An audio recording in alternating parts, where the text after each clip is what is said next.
일단 오늘 다룰 그 작가는 지난번에 이어서 나에 대해서 그 관점으로 어떤 작품이든지 간에 어떤 관점으로 보느냐에 따라서 해석이 정말 달라질 수 있는 건데 오늘의 그러니까 지난번에 이어서 오늘 두 번째, 세 번째, 네 번째는 그림을 작가가 작가를 바라보는 관점에서 좀 해석해 보려고 합니다. 그 대표로 저 피카소와 여러분들 뭐 너무나 피카소 그림은 잘 뭐라 그럴까요? 몰라도 이름은 들어보셨잖아요. 그 피카소와 그 다음에 현대예술에서 사진이 1970년대 되면은 사진이 현대예술의 중심으로 쑥 들어가면서 사진 매체가 활용이 되는데 거기에 대표 주자인 신드 셔먼을 같이 다루려고 합니다. 일단 선생님들 솔직히 전시장에 가서 작품을 볼 때 너무 당혹스럽지 않으세요? 저는 그런 적이 참 많았었어요. 참 많았었고 제가 경험한 것을 바탕으로 저는 사진, 그러니까 그림이든 사진이든 시각 언어를 아주 쉽게 풀어보려고 하고 있어요. 제가 몰랐던 것만큼. 그래서 때로는 뭐 그렇게 어떻게 저렇게 쉬운 것도 해? 이럴 수 있을 때 있는데, 일단 저는 제가 몰랐을 때 그 답답한 그 상태를 생각하면서 이야기를 풀어보려고 하는데요. 사실은 그 미술관에 가면은 굉장히 막막할 때가 있는데, 2017년도였을 거예요. 과천의 현대미술관에 갔을 때, 그때 전시가, 그러니까 현대미술관에 있는 수장품전을 했었는데, 두 번에 걸쳐서 균열 1, 2를 했어요. 2017년에서 2018년까지 균열 1. 그리고 조금 지난 다음에 균열 2를 또 1년 동안 했는데, 그때 그 제목이 저한테 굉장히 신선하게 왔고, 그리고 거기에서 더 저한테 이렇게 바로 이거야 라고 느낌이 됐던 것이 그 서문에 쓰여 있던 글이었어요. 그래서 이제 그 서문 내용을 제가 그러니까 약간 발췌해서 제 언어로 조금 이렇게 다시 풀어봤는데, 그때 그 책 처음 시작할 때 인트로 부분에 이야기가 파블로 피카소 이야기였어요. 뭐냐면 예술을 피카소가 뭐 이것뿐만이 아니라 정말 수없이 많이 내렸겠지만, 예술이란 우리에게 진실을 일깨워주는 거짓말이다 라는 것을 서문에 시작을 하면서 글 내용이 이랬습니다. 제가 한번 읽어보겠습니다. 우리는 미술 작품에게 무엇을 원하는가? 소위 클래식한 명작이 선사하는 가슴 떨리는 감동인가? 아니면 세파에 지친 우리의 영혼을 달래줄 치유의 숨결인가? 사실은 딱 이거다라고 생각하지는 않지만 대부분이 막연하게 이런 기대감을 가고 사실은 전시장을 가게 되잖아요. 그리고 지난 시간에 했던 그 작가들, 디피라든지 미켈란젤로나 김중영 선생님의 작품들은 이런 것에 어느 정도 부합이 돼서 감동을 조금만 집중해서 보면은 잘 받아질 수가 있는 그림들이 참 많습니다. 그런데 이상하게도 현대예술로 올수록 그런 기대에 작품들이 부응을 하지 못한다는 겁니다. 오히려 공고하게 구축된 권위와 강요된 질서에 끊임없이 도전했던 근현대 미술이 추구했던 목표는 균열이었다. 감동이 아니라 균열이었다는 거예요. 어떤 균열? 내 안에 일어나는 균열. 그러니까 감상자 안에서 일어나는 균열. 그것이 사실 현대 예술이 갖고 있는 키워드라고 해도 뭐 그렇게 과장된 게 아닐 텐데, 바로 우리는 감동을 부지불식간에 작품을 본다라는 것은 감동을 받는다고 생각을 하는데, 감동은커녕 감동의 반대가 될 수 있는 균열, 불쾌함, 낯설음 이런 것을 느끼게 한다는 거죠. 사실 감동이라는 단어도 확장 해석하면 균열도 감정에 속하기는 하잖아요. 감정은 움직여지는 거니까. 근데 긍정적인 감정이 아니라 부정적인 감정이라는 겁니다. 그런데 작품을 보면서 부정적인 감정이 일어나는 것에 대해서 우리는 당혹스러울 수밖에 없고, 그런 것은 보고 싶지 않은 게 사실이거든요. 그러나 예술의 전체적인 흐름은 그쪽으로 흐르고 있어요. 그것이 현실이라는 얘기죠. 그러니까 그게 현실이라면, 그렇다면 주어를 바꿔서 우리가 미술 작품에게가 아니라 미술 작품이 우리에게 무엇을 원하는지 질문해 보자. 내가 미술 작품을 보면서 어떤 감동을 받겠다라는 것이 아니라 주체를 바꿔서 미술 작품이 나한테 질문을 던진다고 생각해 보자. 그 얘기죠. 그러면 굳게 지켜온 세계에 금이 가고 친숙했던 것들이 낯설어져서 어색하고 불쾌하고 불편할 수 있습니다. 우리가 느끼는 당혹스러움, 그래서 도대체 뭔지 하나도 모르겠어. 뭐야? 이렇게 그냥 보고서 뒤돌아서는 것이 바로 균열을 일으키는 것에 대한 방어 기제로 안 보는, 무의식 속에서 안 보는 경우도 있다는 거죠. 바로 그것이 지금 현대 예술의 특징이라는 겁니다. 자, 작품의 감동 포인트를 이제 작품이 내 안에 내는 균열에 집중해서 보자는 겁니다. 오늘 이 두 명의 작가들을 그런 관점에서 한번 보십시다. 왜냐하면 이 두 명의 작가들이 작품을 절대로 우리로 하여금 어머 너무 아름답다, 어머 이런 느낌이 전혀 없어요. 당혹스러워요. 그 유명한 아비뇽의 처녀들 같은 거, 나 저거 봤어. 본 것하고 아는 것하고는 다르잖아요. 그런 것들을 조금 더 그 감동 포인트를 균열을 낼 테면 내봐, 이런 마음으로 그냥 한번 쭉 따라가면서 그림을 한번 같이 보면서 피카소는 자신을 어떻게 봤나, 신디 셔먼은 왜 이런 작업을 할 수밖에 없었나, 여러분들 생각해 보시면 좋겠습니다. 자, 그런 맥락에서 요번 주 키워드로 제가 잡은 것이 변신이에요. 저는 특히 신디 셔먼한테는 뭐 그런 느낌은 별로 없었지만 피카소 작품을 볼 때면은 저는 피카소를 정확하게 표현하면 별로 좋아하지는 않아요. 그런데 싫어할 수도 없고 무시할 수도 없어요.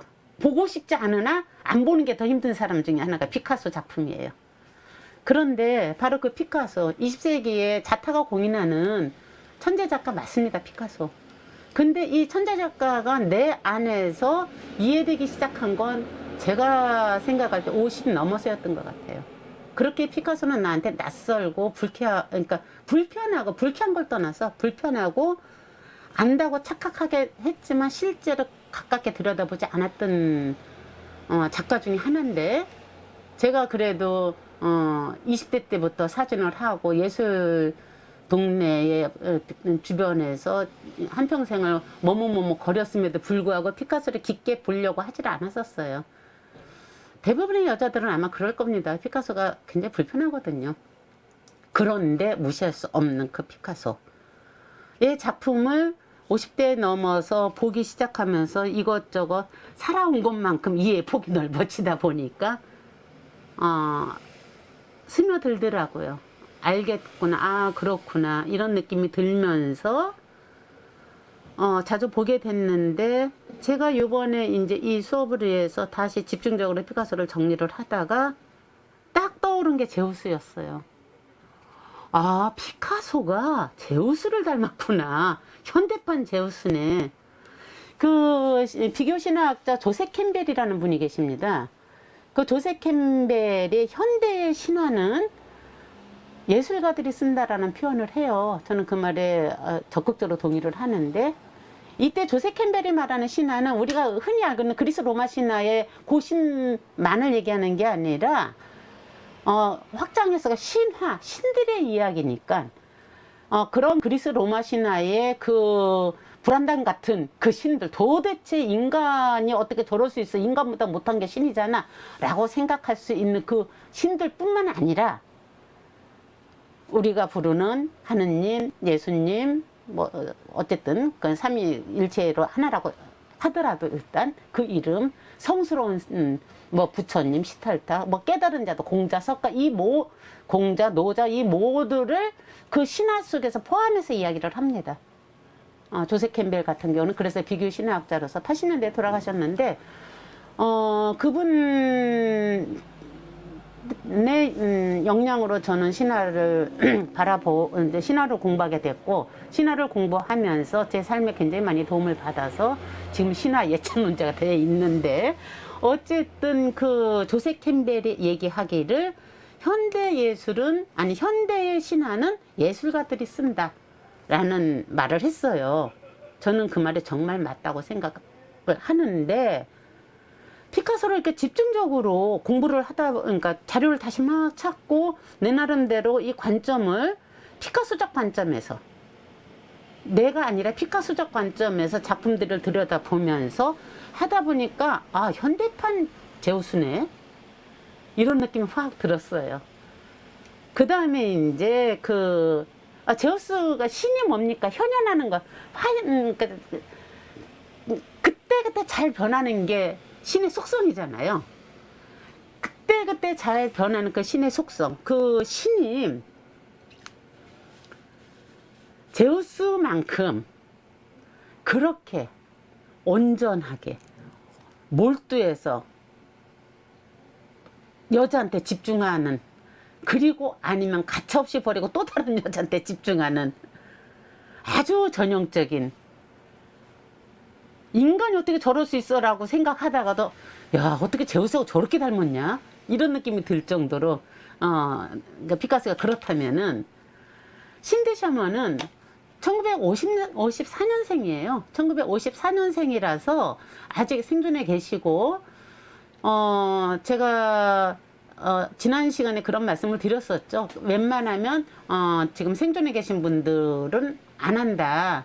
그러니까 작가 선정을 할 때 그걸 기본적인 원칙으로 삼고 있음에도 불구하고 이번에 신디 셔먼을 선택할 수밖에 없었고, 선택해야지 됐던 이유는, 신디 셔먼은 아까 말씀드렸듯이 사진을 매체로 현대예술의 중심으로 쑥 들어가 갖고 지금 피카소와 같이 다른 맥락의 사회적으로 만들어져 있는 그 여성적 페르소나를 아주 다양하게 펼쳐낸, 그리고 거기에서 크게 변할 수가 없어요. 너무 크게 만들어 놓고 이미 긴 시간 그렇게 했기 때문에.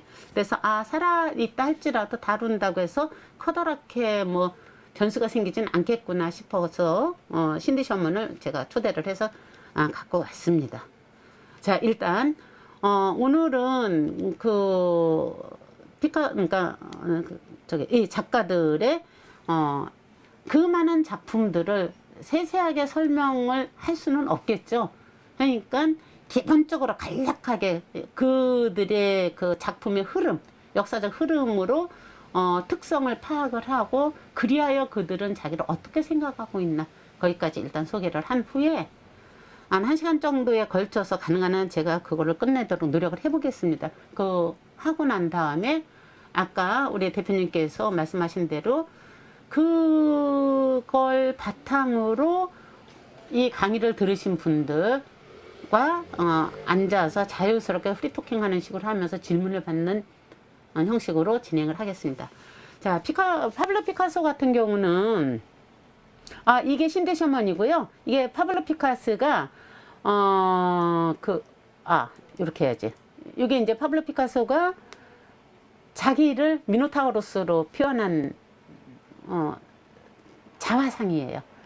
미노타우로스는 그 미노스의 그 아들이죠. 그 어머님이 파시파에라고 그 태양신의 딸인데 황소하고 사랑을 해서 난 괴물. 몸은 사람인데 얼굴은 괴물인, 황소인 그런 아주 이상한 괴물인 미노타우로스를 자기화 시켜서 그린 그림입니다. 왜 이렇게 그릴 수밖에 없었을까? 우리가 이따 피카소의 그림들을 보면서 한번 같이 생각해 봅시다. 그리고 이건 신디 셔먼인데, 신디 셔먼은 이따 또 뭐 자연스럽게 설명이 나오겠지만, 어떤 경우도 이게 본인 얼굴이에요. 이것도 본인 얼굴이고, 어떤 경우도 자기가 변신을 해서 셀프 포트레이트를 찍는 거예요. 셀프 포트레이트라고 했을 때 또 셔터를 꼭 내가 눌러야지, 여러분들 셀카 찍는 개념으로 내가 꼭 눌러야지 된다는 생각은 안 하셔도 돼요. 어쨌든 자기가 변신을 해서 뭐 때로는 뭐 릴리즈를 해갖고 셀카로 찍을 수도 있겠지만 누군가 찍어줬을 수도 있겠죠. 제가 이 이야기를 왜 하느냐면, 사람들한테 셀프 포트레이트라고 하면은 자기가 안 누르면 그건 셀프 포트레이트가 아니라고 생각하는 경향이 좀 많이 있더라고요.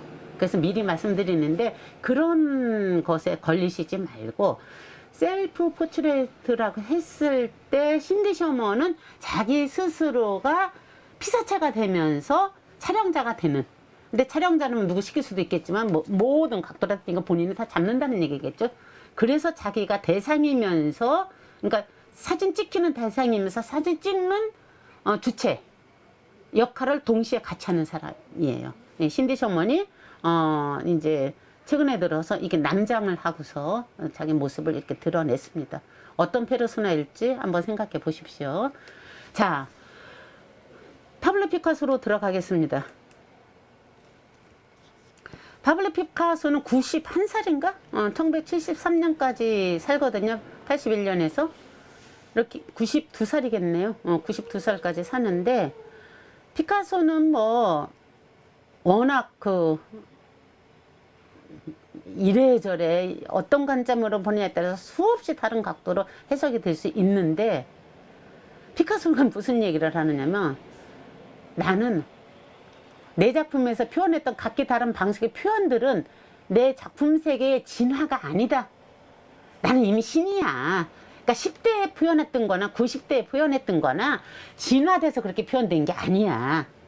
내 작품에는 시간의 흐름에 따른 발전은 없어. 이미 신이니까. 정말 본인이 그렇게 생각을 해요. 내 작품들이 가진 다른 모습은 단지 다른 주제의 다른 표현 방법일 뿐이다.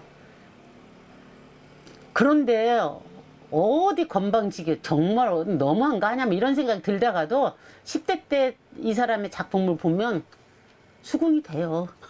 그럴 수 있구나. 그러니까 세계가 낳은 천재인 건 확실해요. 세계가 낳은 천재인 건 확실한데, 그 천재가 일생을 살면서 세상을 바라보는 그 아주 원초적 생명력을 거침없이 뿜어내면서 그것으로 인간 존재의 꽃을 피웠던 사람이라고나 할까? 그런 사람이기 때문에 쉽게 받아들여지기는 힘들어. 옆에 있으면 진짜 될 것 같고, 그냥 막 파편이 날라와갖고 나를 찔릴 것 같고 막 이런 느낌이 좀 들어요. 그러면서 이 사람이 하는 얘기는, 나는 보는 것을 그리는 게 아니야. 내가 생각하는 걸 그리는 거지. 그리고 그림은 내가 뭘 그리겠다는 의지를 해서 그리는 게 아니야. 그냥 그리다 보면은 나도 모르게 그림이 그려져. 내 의지를 넘어서 움직여져. 이거는 이제 글 쓰는 분들도 참 많이 하시는 말씀인데, 여러분들도 아마 그 일기 쓰고, 이제 뭐 글을 좀 쓰시면은 경험들을 다 하셨을 겁니다. 내가 처음 시작할 때 이런 마음으로 써야지 되겠다고 시작을 하거나, 막막하지만 글을 쓰기 시작을 하거나, 그러면 어느 순간인가 내 의지와 상관없이 글이 쓰여질 때가 진짜 있어요. 그래서 나중에 보면 이거 내가 쓴 글이 맞아? 너무 멋있게도 나온 것도 같고, 나 이런 생각 안 했었는데 어떻게 이런 생각이 나오지? 이렇게도 되고. 저는 강의할 때도 그걸 참 많이 이렇게 체험을 하거든요. 이렇게 강의를 할 때 저는 큰 맥만 잡아갖고 와서 그때그때 분위기에 따라서 이제 강의의 내용이 이렇게 이끌어지는데, 어떤 말이 나올지 저도 잘 모를 때가 참 많아요.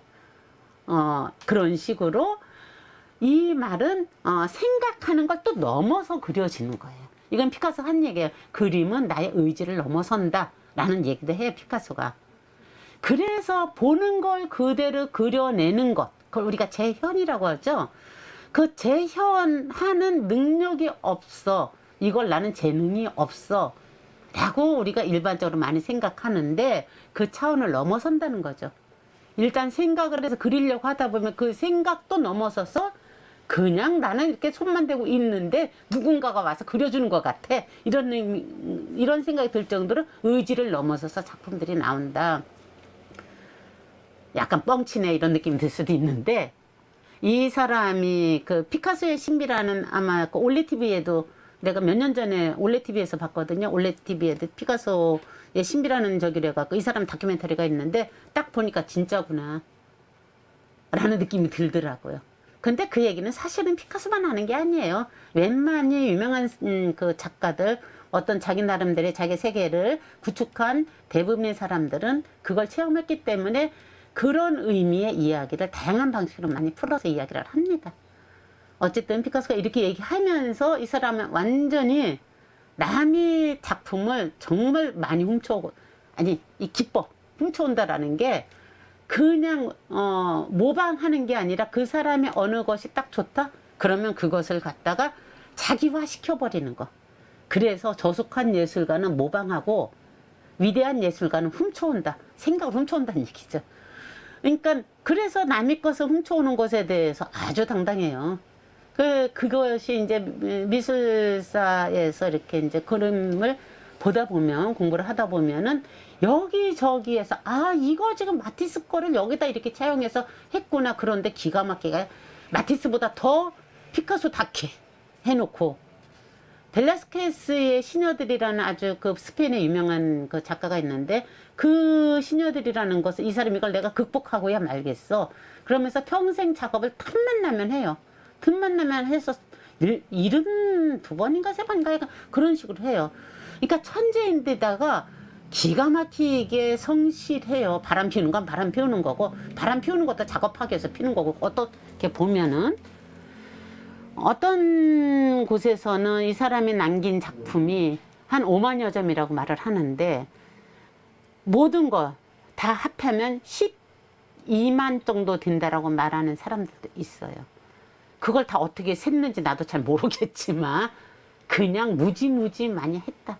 하루도 쉬지 않고 하루에 몇 장씩 작업을 한다. 이 사람한테 그림 그리는 것은 우리가 숨을 쉬는 것하고 똑같은 행동이다. 그런 이걸 무슨 계획을 하고 생각을 하고 했겠습니까? 그냥 숨 쉬듯이 내지르는 거죠. 그게 바로 피카소의 위대한 면이면서, 제가 이제 이런 공부를 하면서 정말 많이 실감하는 것 중에 하나가, 천재들이라고 했을 때 그 링컨이 그랬던가요? 왜 있잖아요. 천재는 99%의 노력과 뭐 1%의 뭐 머리, 이런 얘기 지금 갑자기 떠오르는데, 어쨌든 미술사에 이제 지금 제가 미술사를 한정해서 예술사를 한정해서 얘기를 한다면은, 최소한 우리가 이름을 들어봤거나 교과서에 나올 법한 사람들의 공통점이 하나 있어요. 성실하다라는 거예요. 정말 성실하게 작업이 모든 것의 1순위로 작업을 했기 때문에 그 사람의 작품이, 그 삶은 아무리 피폐하고 아무리 남루하고 아무리 파렴치해도 그걸 바탕으로 피어난 꽃들은 화려하게 피어나갖고 꽃향기가 우리 후대 사람들한테 전해지는 것 같아요. 이 자체가 모순이죠. 그런데 어차피 삶이 모순 아닌가요? 어쨌든 우리 이 피카소 아저씨도 사실 굉장히 그림을 하루도 쉬지 않고 열심히 그린 사람이다라는 거, 그 얘기를 좀 하고 싶어요. 그런 사람, 그 천재적으로 태어난 사람인데 그렇게 열심히 하니 어떻게 안 유명할 수가 있겠습니까? 피카소 아버지가 미술 교사였었어요, 원체는. 그런데 어느 날 아버지가 아이가 옆에서 그림 그리는 걸 보다가 깜짝 놀란 거예요. 그래서 아이한테 비둘기 그리는 것도 가르쳐주고 하다 보니까 얘가 나보다 나은 것 같아 라는 느낌이 들어서 본격적으로, 그러니까 대생 공부를 시킵니다. 선생이니까 기초적으로. 그때 무엇을 그리게끔 시키느냐면 손 그리는 거 시켜요. 그러니까 손의 표정을 이렇게 하는 거. 우리 지난번에 뒤로 할 때 뒤로의 기도 손 하면서 그때도 잠깐 손 얘기를 했었는데, 손을 그리는 걸 훈련을 시키는데, 어느 날 이게 이제 15살 때인가 이때쯤에서 아빠 토상을 그린 겁니다. 이게 아빠 토상이에요. 그리고 요게 엄마 토상입니다. 잠깐만요. 이게 아빠 토상이고요. 이게 15살인가 16살인가 하여튼 10대 중반이에요. 그리고 이거 엄마예요. 기가 막히지 않아요? 여러분들이 알고 있는 피카소는 대부분이 아비뇽의 처녀들에서 나온 것처럼 이상한 모양의 것들인데, 그것이 그림 못 그려서 그런 게 아니다라는 건 뭐 너무나 알고 계시겠지만, 실질적으로 이런 식으로 그렸어요. 그러니까 이 아버지가 두 손 들은 거예요. 두 손 들고, 오케이, 나 포기하겠어, 그림. 얘를 키워야지 돼. 그럼 아들한테 전폭적으로 밀어줍니다. 피카소는 어린 시절에 엄마, 아버지한테 굉장히 사랑을 받고 인정도 받고, 엄마가 어떤 얘기를 하냐면, 넌 진짜 천재야. 네가 군인이 된다면 분명 장군이 될 것이고, 커서 혹시 수도원에 간다면, 그때는 뭐 그럴 수 있잖아요. 그 피카소 스페인 출신입니다. 혹시 수도원에 간다면 넌 당연히 교황이 될 거야. 이렇게 얘기를 해요. 먼 훗날, 그러니까 스타린을 그리고 나서 그것 때문에 이제 뭐 문제가 됐을 때 피카소가 저렇게 딱 그쪽에다가 반격을 하듯이 하는 이야기 중에 하나가 이런 이야기를 했었어요. 내가 못 그리는 게 아니다. 이걸 회상하면서 얘기한 거예요. 우리 엄마가 예전에 나한테 이랬다. 나는 장군이 될 것이고 교황이 될 거라고 했는데 나는 화가가 됐다. 그래서 누가 됐어? 피카소가 됐다. 피카소라는 이름 자체를 교황 자리에다 같이 놓은 거예요. 이 정도의 자존감이면 정말 기가 막히죠. 머리도 좋은 데다가, 그러니까 어린 시절부터 어떤 그런 것들 받쳐주고, 어린 시절에, 청년 시절에 사진 보면 진짜 아주 명석하고 잘생긴 느낌이 있어요. 타고난 거죠. 어쨌든 이렇게 그렸는데, 이것이 어머님이고 아버님이에요. 이게 첫 영성체라는 제목으로 14살 때 그려진 그림입니다. 이것도 10대에 그려진 거고, 그 즈음에. 그러니까 지금 이 초창기 그림을 제가 많이 보여드리는 이유가, 많이 보여줘봤자 몇 개밖에 안 되겠지만 보여드리는 이유가, 그 10대 때부터 이런 식으로 풍경화도 했고 인물화도 했고 뭐든지 다 하는데 사실적인 재현이, 묘사가 기가 막혔다는 거죠. 그러니까 아버지가 자기 작업을 포기하고 애를 키우겠다는 마음이 들어갔고, 애를 위해서 유학을 가기 위해서 자기 고향을 떠납니다. 그러고 어디 공모전에 이걸 내요. 1897년이니까 16살 때의 그림이죠. 16살 때 그림 제목이 과학과 사랑이라는 제목을 해갖고, 이 크기를 보세요. 197에서 249.5cm의 엄청나게 큰 그림을 16살에 그려서 공모전에 출품을 해서 대상을 받습니다. 그런데 여기에서 보면은 이 손 묘사한 거 보세요.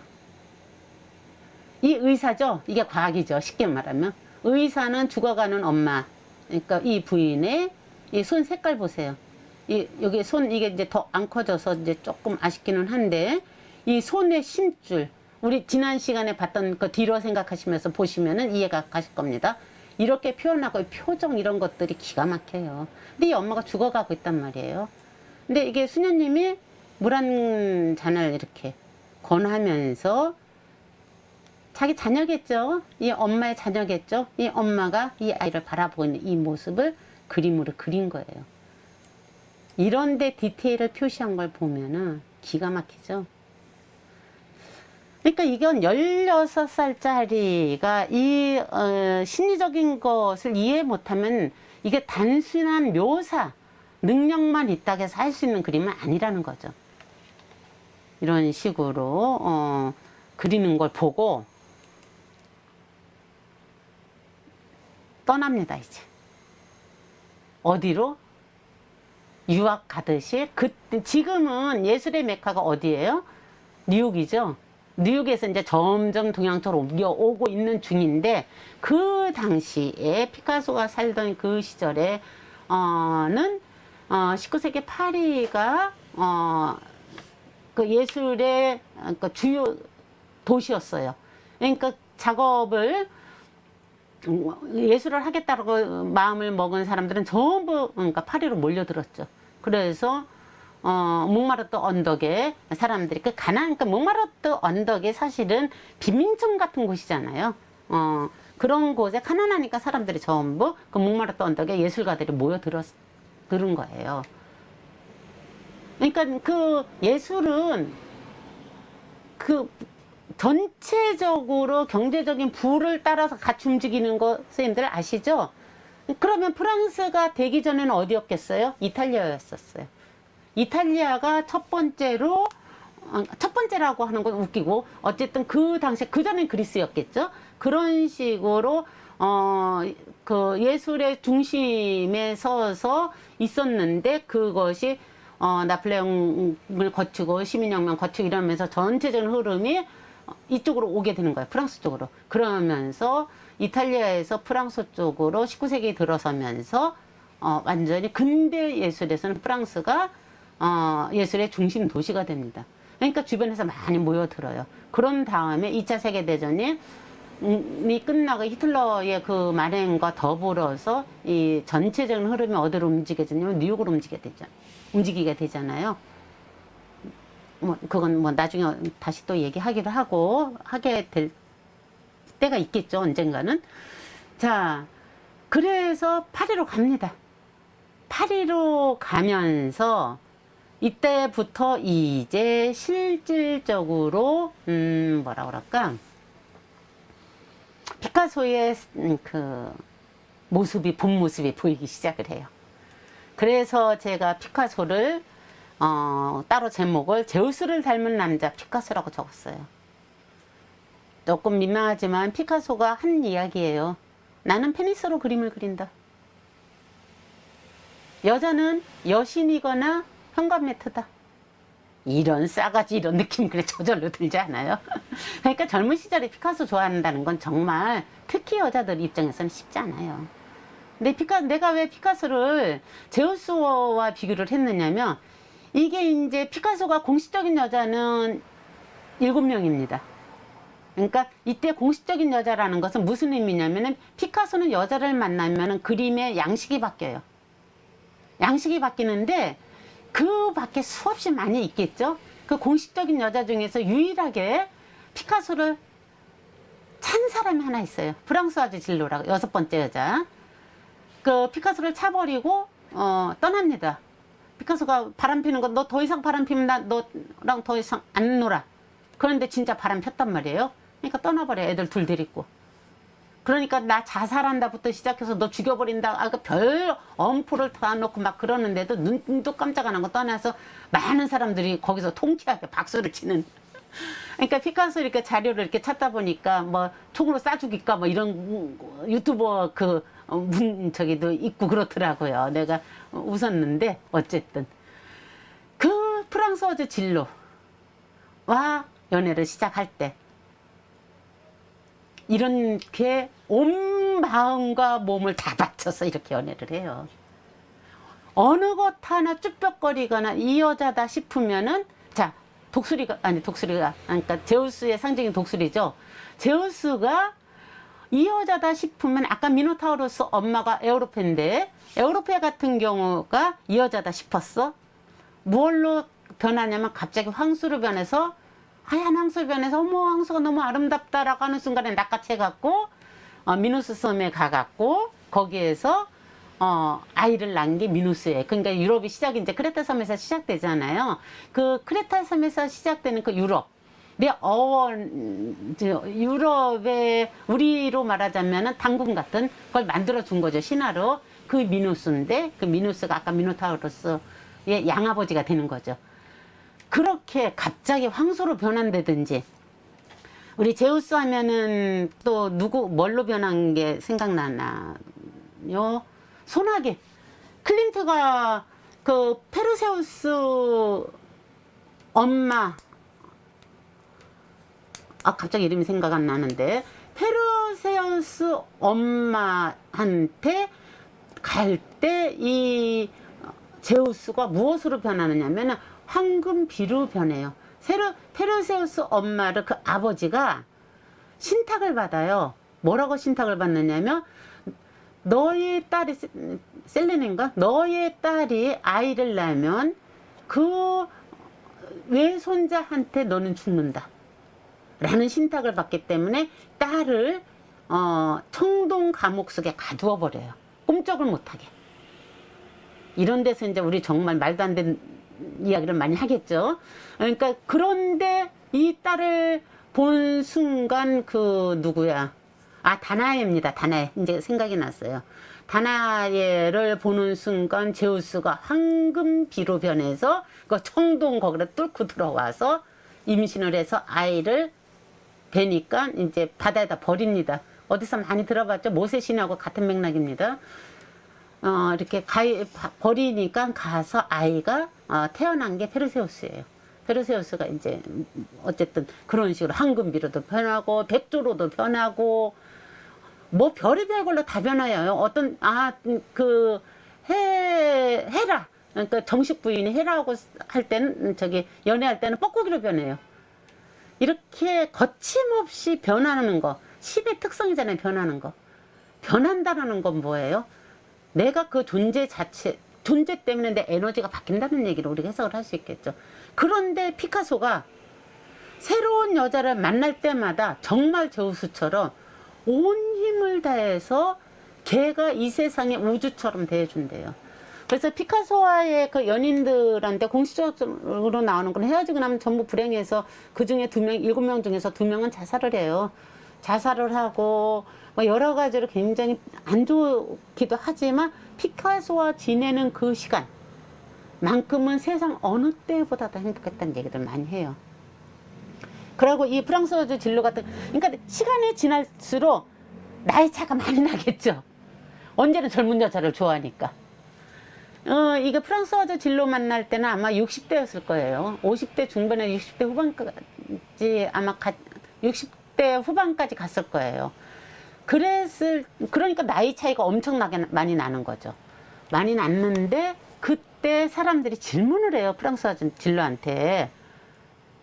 너는 어떻게 괜찮아? 저 노인네? 이런 식으로 질문을 했을 때 나는 우리 아버지하고 오빠하고 어떤 친구들하고도 통하지 않는 이야기를 이 여자 굉장히 똑똑한 여자거든요. 피카소하고는 통해. 유일하게 나의 말상대가 될 수 있는 사람이야. 나랑 교감할 수 있는 사람이야. 라는 이야기를 하고 그 다음에 마지막 저기를 지킨 그 도자기 공방의 그러니까 프랑스어즈 진로가 떠나고 난 다음에 이제 상심을 해갖고 막 자기 죽는다라고 막 난리를 칠 때 이 사람이 이제 그 당시에 이제 도자기에다 그림 그리는 걸 해서 이제 도자기 공방을 다니기 시작을 했어요. 그때 72살에, 그러니까 프랑스어 진로가 한 70살 정도에 떠나는 것 같아요. 72살 정도 됐을 때 자크린 로크라는 그 도자기 공방의 여점원을 만납니다. 그래서 자크린 로크하고가 이제 마지막 그 연인이 되고 공식적으로는 2번째 결혼을 하는 여인인데 그 여자 같은 경우는 나이가 40 몇 살 차이가 나죠. 45살 정도 차이 났나? 아마 그랬을 거예요. 그랬는데 그 자크린 로크도 그런 얘기를 해요. 당신 괜찮습니까? 사람들이 이제 주변에서 얼마나 그 가십거리가 되고 호기심도 많고 그러겠습니까? 우리 같아도 그런 생각 안 들겠어요. 아니 70 넘은 저 노인네를 저 젊은 애가 왜 이런 느낌이 들잖아요. 그러니까 나는 그런 질문을 받았을 때 자크린 로크가 하는 얘기가 나는 이 세상에서 가장 아름다운 청년을 만났습니다 라고 얘기를 해요. 피카소 72살에 만나서 바로 결혼하지 않고 첫 번째 여자가 죽고 난 다음에 그 여자가 끝까지 이혼을 안 해줘 갖고 뭐 그러고 있다가 죽고 난 다음에 정식적으로 10년이 지난 다음에 80이 돼서 피카소 나이 80에 두 번째 정식적으로 두 번째 부인이 됩니다. 자크 르노크가 그 여자가 했던 말인데, 그 여자가 이제 피카소 마지막까지 이제 지키고 그 복잡한 여러 가지 것들을 다 정리를 하고 난 후에 한 10년 정도 지난 다음에 이 여자가 자살을 해요. 그러니까 피카소를 위해서 결국은 일생을 다 바친 거죠. 다들 그렇게도 살았어요. 엄청나죠. 어쨌든 그러니까 제우스하고 너무 닮았다는 느낌이 들더라고요, 저는. 이런 피카소의, 그러니까 10대 때를 한번 볼게요. 카를로스 카사이마스라는 사람은 피카소의 10대 때 친구예요. 스페인에서 파리로 같이 건너갔던 친구예요. 근데 이 친구가 결국 여자 문제 때문에 자살을 해요. 자살을 하면서 굉장히 이때는 돈도 없고 가난하고 막 이랬던 시절이었는데, 여자가 이 남자를 싫어하니까 자살을 하는데, 우리 피카소 그 친구 때문에 너무 우울해하고 슬퍼하고 막 이러면서도 이 카사이마스가 살았던 그 아파트에서 그 여자하고 연애를 합니다. 엄청나죠? 그러면서도 우울해하면서 이 시절을 일반적으로 양식적으로 불렸던 청색시대라고 하는데, 피카소의 청색시대라고 하는데, 10대 후반에서 20대 초반까지 이런 식의 그림들을 그려요. 포옹을 내가 포옹끼리 모아놓고 이런 식으로 했는데, 이런 식의 그림들을 그립니다. 여러분들 그림에 대해서는 나중에 관심이 있으시면 다시 한번 쭉 살펴보시고, 제가 이제 중요한 것만 얘기를 좀 하고 넘어갈게요. 아까 그 10대 때 그렸던 그 그림보다는 많이 조금 이렇게 표현적인 측면으로, 재현해서 표현 쪽으로 많이 흘렀죠. 이렇게 그림을 그립니다. 이런 것 같은 경우는 정말 고갱 같다라는 느낌 그대로 드는데, 그리고 그 유명한 이 산을 그리는데, 이 죽은 친구 카사이마스를 죽었는데 그 친구를 아마 생각하면서 그린 것 같아요. 이 친구 얼굴이에요. 그 친구를 회상하면서 카사이마스를 모델로 해갖고 삶이라는 걸 그리고, 여기 다림질하는 여인 같은 경우, 이 그림의 이 선들이나 이런 것들은 정말 기가 막혀요. 진짜 슬픔도 느껴지고 그러는데, 나는 피카소를 그렇게 이제 시간이 지날수록 참 슬프게 느껴지더라고요. 그 젊은 시절에는 도저히 용납할 수도 없고 받아들일 수도 없어갖고 그랬었는데, 시간이 지날수록 알겠더라고요. 이런 그림들은. 그 다음에 피카소 그림 중에서 가장 또 많이 사람들한테 회자되고 많이 패러디 되면서 오마주하는 작품, 기타 치는 노인. 지금 여기까지의 이 페르낭도 올리비에가 만나기 전까지의 이 모델들은 다 길거리에 있는 불황자들, 노숙자들, 이런 사람들이었어요. 모델을 살 돈도 없었을 테고, 뭐 기분도 그렇고 어쨌든 그래서 그렇겠지만, 실질적으로 길거리에 있는 불황자들이나 노인네들, 길거리 사람들이 모델이었다가, 실제로 아까 많은 사람들이 목마르들어 사람들이 몰려들었다 그랬잖아요. 예술가들이, 이때 예술가들이라는 것은 그림 그리는 사람뿐만이 아니라 시인, 음악 뭐 다 있겠죠. 그 예술가들한테 모델 노릇을 하면서 온 올리비에라는 여자, 페르낭도 올리비에라는 여자와 연애를 합니다. 그러면서 페르낭도 올리비에와 연애를 하면서 이 사람의 그림이 바뀌면서, 미술 양식사적으로는 청색 시대에서 장밋빛 시대로 변한다고 하는데, 피카소가 아주 기절을 하려고 그래요. 제발 날 어느 양식에 가두지 마.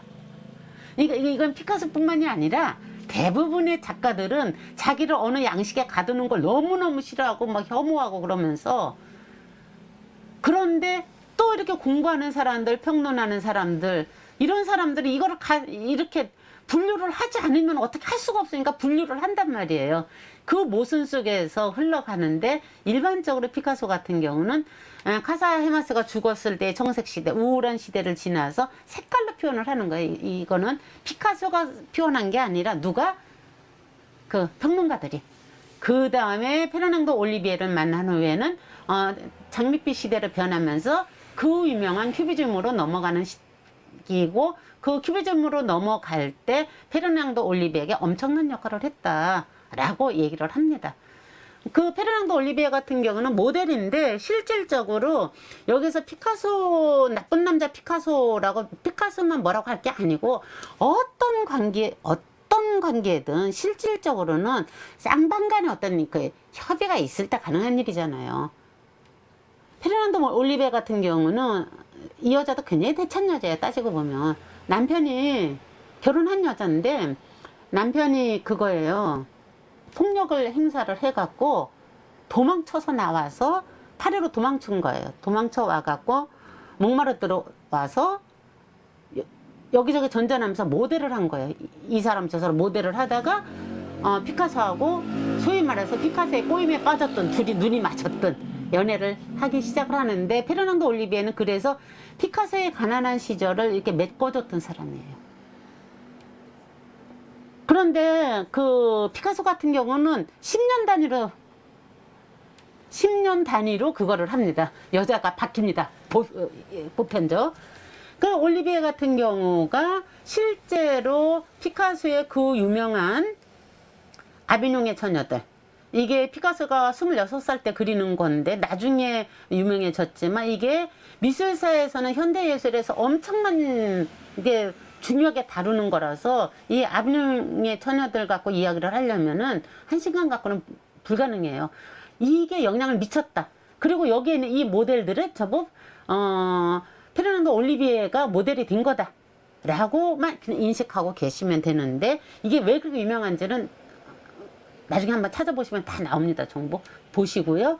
그 다음에 그 중에서 또 이 거트루트 스타인이라는 미국계 레즈비언인데 이 사람이 거상이에요.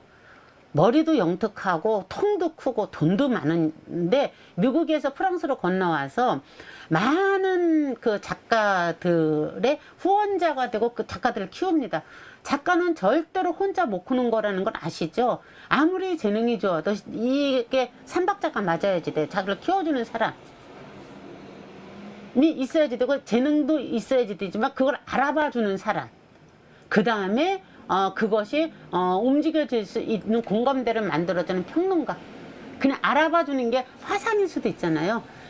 그것을 작가 안에 실질적으로 난 그렇게까지 생각 안 했는데 평론가들이 글을 쓰면 내 무의식 속에 있는 걸 끌어내갖고 나를 멋있는 사람을 만들어준 경우가 굉장히 많아요.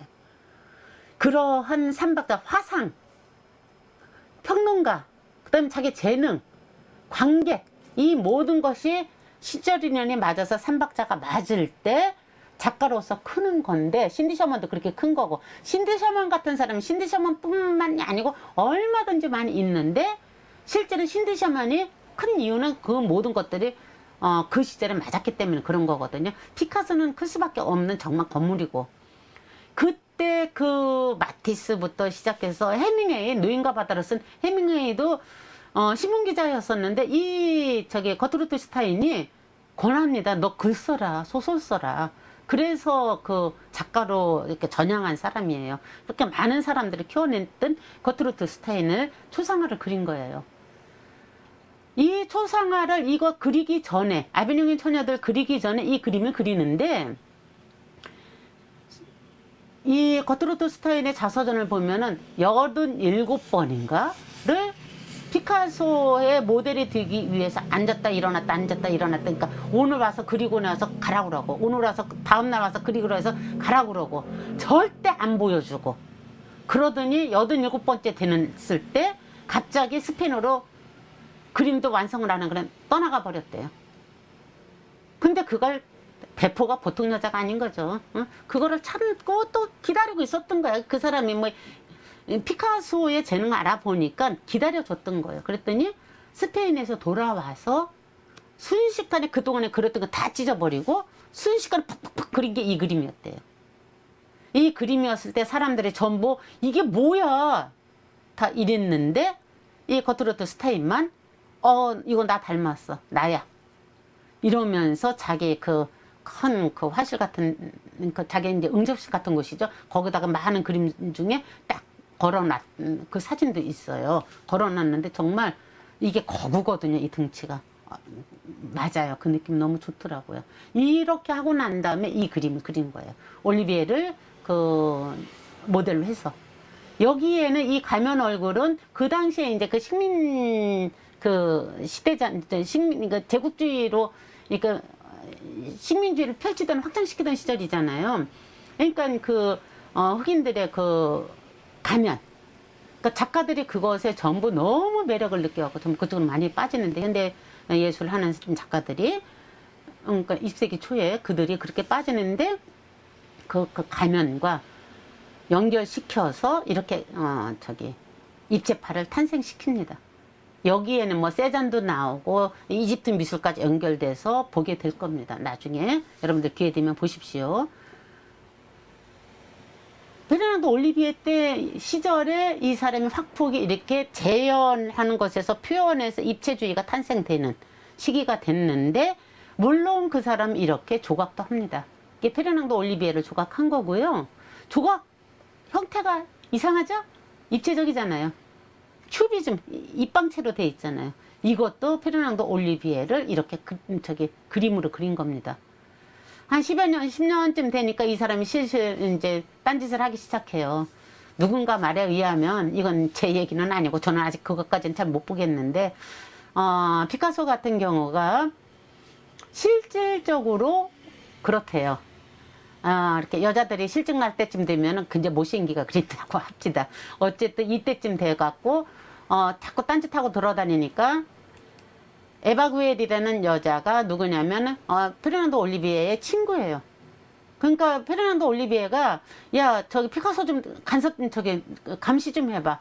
그러면서 친구한테 부탁을 했는데 둘이 연애를 해갖고 친구 애인을 뺏은 거죠. 그래서 둘이 주랑랑을 쳐갖고 딴 데로 도망가서 몇 년 사는데 에바 구엘 같은 경우는 결핵이 걸려갖고 일찍 죽어요. 그래서 죽었는데 그냥 청순 가련형으로 그렇다고 하더라고요. 그래서 한 5년인가 사귀었던가 그렇게 오래 못 사귀어요. 오래 못 사귀었는데 결핵으로 죽고 나서 피카소가 어느 인터뷰에서 얘기한 걸 보니까 가장 자기가 편했고 가장 좋았던 것은 에바 구엘이었다. 왜 그러겠어? 10년 아직 안 됐잖아. 한참 좋을 때 죽었으니까. 자, 그랬을 때 에바 구엘이 됐을 때는 이런 식으로 이제 뭘로 바뀌느냐면 꼴라주드를 하기 시작해요. 그러니까 다른 작업을 해요. 다른 여자를 만나면 작업 화풍이 바뀌면서 다른 작업을 하는데 물론 이것만 한 게 아니라 옛날 것도 하고 재현도 하고 자기 마음대로 막 하는데 꼴라주를 하기 시작해요. 그리고 이렇게 막 이거 연통 같은 거 갖다 놓고 이렇게 해갖고 이거 기타라고 하고 에바 구엘과 연결시켜서는 기타가 굉장히 중요한 역할을 합니다. 그러니까 기타가 에바 구엘의 어떠한 우리 뭐라고 그러죠? 어쨌든 갑자기 단어가 생각 안 나는데 에바 구엘을 대신하는 걸로 작업을 하게 됩니다. 이러다가 에바 구엘이 죽고 나서 슬픔에 빠져 있는데 그래봤자 1년도 채 안 돼요.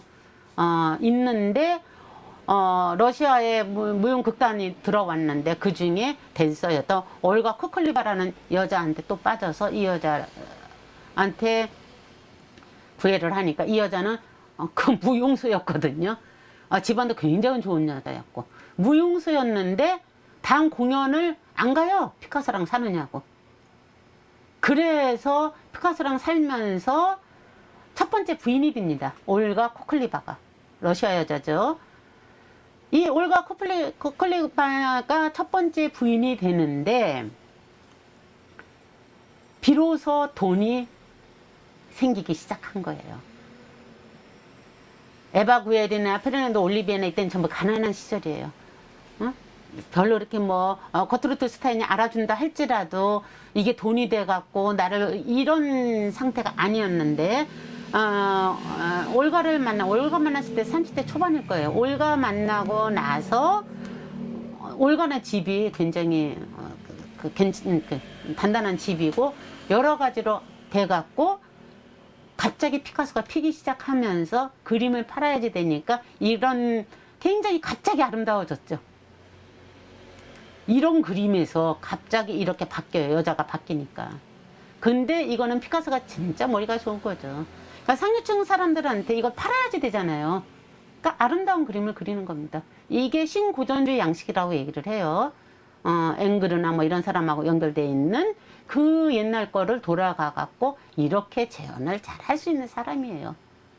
근데 올가하고 살면서 불과 그러니까 살면서 그 아들 파울로 포를 낳아요. 그러니까 성모상처럼 이런 그림을 그리고 이게 아들 포를 그린 겁니다. 포를 그리면 많이 있어요. 이런 식으로 포를 그려요. 이러면서 사는 중에 자기네 아파트 바로 맞은편에 집을 하나 얻어서 마리 테레즈 월터라는 여자를 드립니다.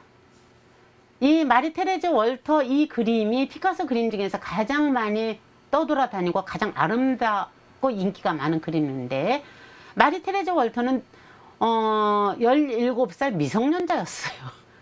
미성년자였는데 꼬셔요. 그랬는데 얘는 피카소가 누군지도 모르고, 그러니까 이제 말하자면은 백치미인인 거죠. 그런 고등학생이었었는데 피카소가 테레즈 엄마한테 가요. 엄마한테 가서 피카소가 이제 어른들 사이에서는 유명해지니까 설득을 해가지고 1년 만에 같이 동거를 합니다. 엄마 후원해주고 도와주고. 저 건너편에는 누가 있어요? 아들 폴과 올가가 살고 있어요. 이렇게 한 10년쯤 동거를 하고 있는데, 마리 테레즈 그림들이 정말 참 아름다운 그림들이 많아요. 그리고 마리 테레즈가 그렇게 잠자는 걸 좋아했대요. 허건나 잤대요. 그러니까 잠자는 여자가 이렇게 많은 거예요. 그러니까 맨날 소녀니까 맨날 가꾸고 물 좋아하고 그러니까 그 청순미에 아마 푹 빠졌던 것 같은데, 백치미를 갖고 있다면은 아까 올가 같은 경우는 어때요? 좀 드센 여자고 굉장히 사치가 심해요, 올가는. 근데 그러다 보니까 반대급부적으로 마리 테레즈 같은 사람을 만난 거예요. 만나서 있다가 여기에서 마야라는 딸을 낳습니다. 마리 테레즈하고. 마야라는 이런 딸을, 이게 이제 그럴 때마다 이렇게 그림을 그리죠. 인형을 들고 있는 마야. 그래서 딸을 이렇게 표현을 한 겁니다. 마리 테레즈와 연애를 하고 동거를 하면서 드디어 이제 올가가 알아요. 왜 그전에라고 몰랐겠어. 알았을 텐데 눈 감고 있다가 애를 낳으니까 이제 이거 태클을 걸어갖고 떠나버립니다. 남프랑스로. 파리에서 떠나고 마리 테레즈하고 있다가 그때쯤에서 이제 질리기 시작해갖고 다시 누구를 만나냐면 도라마리를 만나요. 이게 마리 테레즈하고 연애할 때 이 사람이 자기를 미노타우로스로 표현을 해요. 아까 말했던 미노타우로스로 자기를 이런 식으로 표현을 하거든요.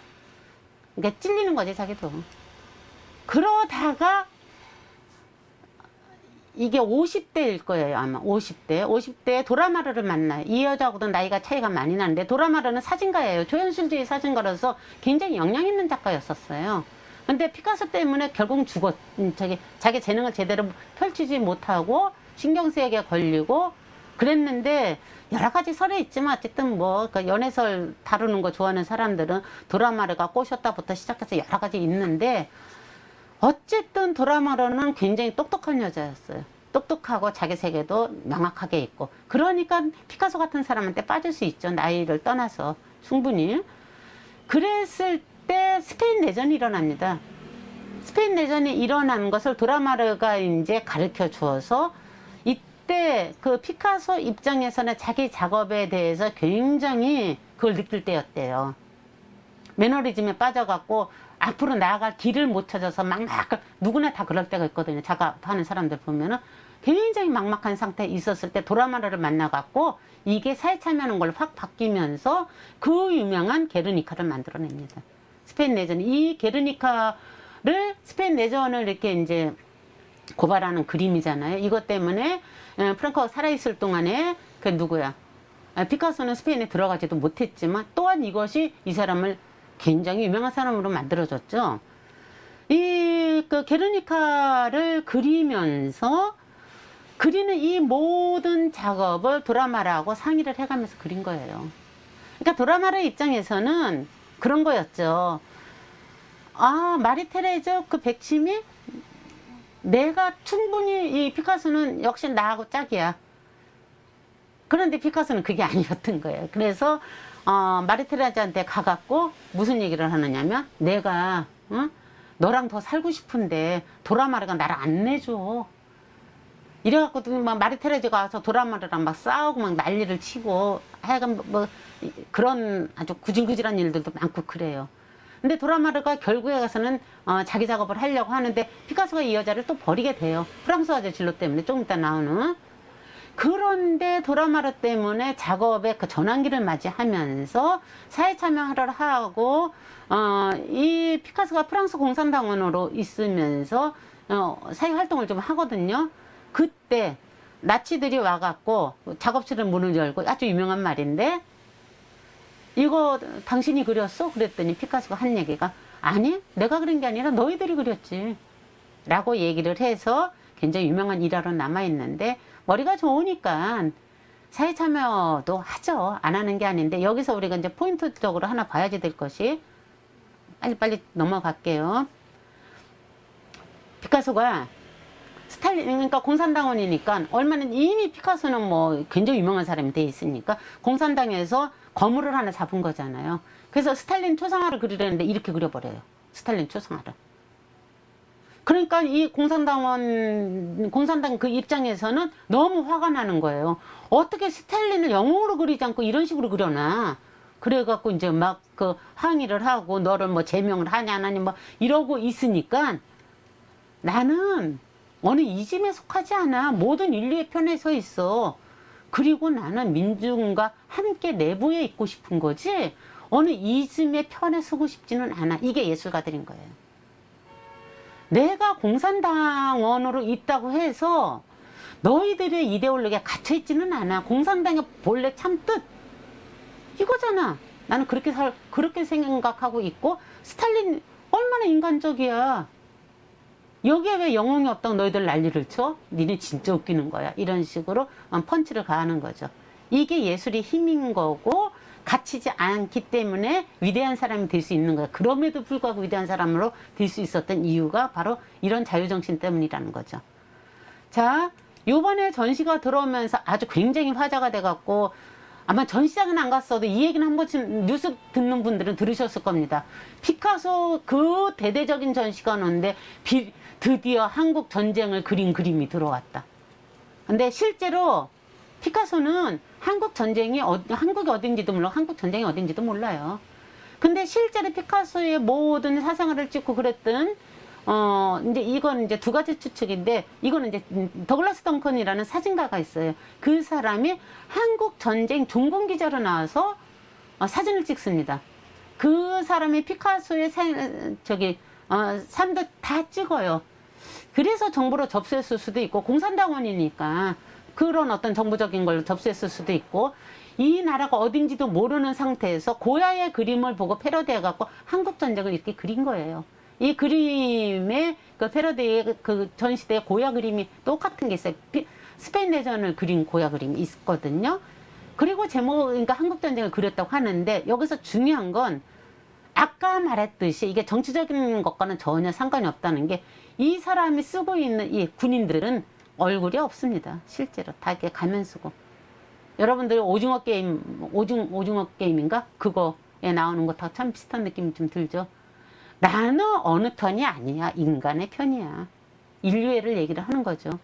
그런 인류애를 얘기하는 사람이 여자들한테는 그래? 라고 저도 50대 이전까지는 생각을 했습니다. 근데 그건 그거, 이건 이거라는 거죠. 자, 프랑스 화재 진로가 도라마르하고 그렇게 연애를 하던 참인데 이 여자는 벅팍도이면서 그림도 그리는 굉장히 똑똑한 여자예요. 이 여자도. 그러니까 너무 피카소가 괜찮으니까 어쨌든 둘이 또 주량냉을 칩니다. 그러니까 도라마르를 버리고 주량냉을 남프랑스로 가서 찍는데 프랑스 진로를 이런 식으로 표현을 해요. 그러니까 도라마르 같은 경우는 아까 아무리 급해도 잠깐 보면은 우는 여자를 표현을 해요. 굉장히 신경질적이고 히스테릭하게 표현을 하는데 아까 마리테레즈 같은 경우는 굉장히 행복한 여자로 표현한다면 도라마르는 굉장히 울고 히스테릭한 여자로 표현이 된 건 다 도라마르다 라고 보면 되는데 이 도라마르 같은 경우는 실질적으로 자기 이 그림 보고 난 정말 저러지 않았어. 그래서 너무 화가 나고 막 그래요. 똑똑한 여자여서 자존심 상했는데 결국은 피카소한테 먹힌 거죠. 자기 작업을 끝까지 제대로 못합니다. 자, 프랑스어에서 진로는 너는 정말 꽃이야 이렇게 되는 거야. 아까 우산을 이렇게 들고 파라솔 들고서 걔 이렇게 받쳐줬던 그 여신으로 본 거죠. 그러면서 이렇게 꽃으로 표현하고 이렇게 되고, 이 프랑스어적 진로와의 관계에서 아이 둘을 낳아요. 아들과 딸 이렇게 둘을 낳는데, 이 아이 둘을 낳고 이제 아이가 몇 명이에요? 4명이죠. 아이 둘을 낳고 있는데 바람을 피우니까 너 다시 바람 피면 나 나가버릴 거야 했더니, 네가 나가? 해봐. 피카소는 그동안에 그런 나이 70이 되도록 그런 적이 없기 때문에 믿지도 않았는데 실제로 얘가 짐 싸들고 가버립니다. 그리고 11년 만에 피카소에 대해서, 자기가 피카소와 지냈던 것에 대해서 낱낱이 고발하는 글을 써요. 그게 베스트셀러를 일으키고 엄청난 저기를 해갖고, 피카소가 그것 때문에 자기 자살한다고 그러고 죽는다고 그러고 애들도 안 보고 막 난리를 쳤었는데, 결국은 그 책이 출판이 되고, 이 여자는 그러니까 백신 개발은 굉장히 유명한 어떤 그 의학 자하고 결혼을 해갖고 지금도 2021년까지 살아있어요. 얼마 전까지, 지금은 모르겠지만 현재까지 살아있는데 그 그림도 굉장히 좋고 아주 당당해요. 이렇게 있습니다. 그 다음에 그 여자가 떠나고 아까 말했듯이 도자기 공방 전문이었던 제클린 로케를 만납니다. 그리고 10년 만에 결국은 결혼을 하는데, 피카소의 마지막 그림은, 제클린 로케의 그림들이 전부 이런 식으로 것들이 굉장히 많고, 피카소의 마지막, 그러니까 80살에 공식적으로 결혼을 하고 그 전에 만났으니까 20여 년을 같이 지냈는데, 말기 작품은 거의 다 나부, 달개벗은 여자, 미노타우로스와 같은 것에 저기를 해갖고 계속 여자 음부를 강조해서 그리는, 굉장히 허무주의에 빠져있던, 이거는 밝힌다라는 느낌만은 좀 다른 것 같아요. 저는 그렇게 빠져있다가 끝에는 그런 그림을 그리다가 죽습니다. 저는 피카소의 이 마지막 그림에서 엄청난 허무를 느끼면서 그때부터 피카소 그림이 다시 보여지기 시작을 했거든요. 일단 제가 30분 나눔을 하기 위해서 지금 빨리빨리 마무리를 하려고 합니다. 피카소의 자화상, 이게 그 마리 테레즈 만났을 때 30대에서 40대의 자기 자화상 모습이고요. 이것은 뭐냐 하면은, 피카소는 본인을 뭐라고 표현을 하냐면, 자기는 미노타우로스, 그러니까 사티루스, 그러니까 색정이죠. 목신의 패닉의 어원이 되는 판이 사티루스들인데, 그 사티루스로 자기를 표현을 해요. 아니면 켄타우로스로 자기를 표현을 해요. 그러니까 자기는 동물이라는 의미의 표현을 이렇게 하면서 이런 걸로 자화상을 그립니다. 그리고 제가 이제 많은 것 중에서 그냥 이게 10대 것에서 20대 중반기 때까지고, 이게 거의 80대, 이게 1972년에 마지막으로 엄청나게 자화상을 그리거든요. 91살 자화상 4점이에요. 자, 10대에 이런 그림을 그렸던 사람이 자기 얼굴을 90대에 대해서 이렇게 그려놓습니다. 여러분들 어떤 게 느껴지시는지 이따 우리 나눔 시간에 같이 얘기해 보기로 합시다. 일단 피카소는 여기까지만 제가 마무리를 하고, 충분히 그 피카소 자화상들은 다시 한번 이따 이야기하면서 모니터 띄워놓고 보면서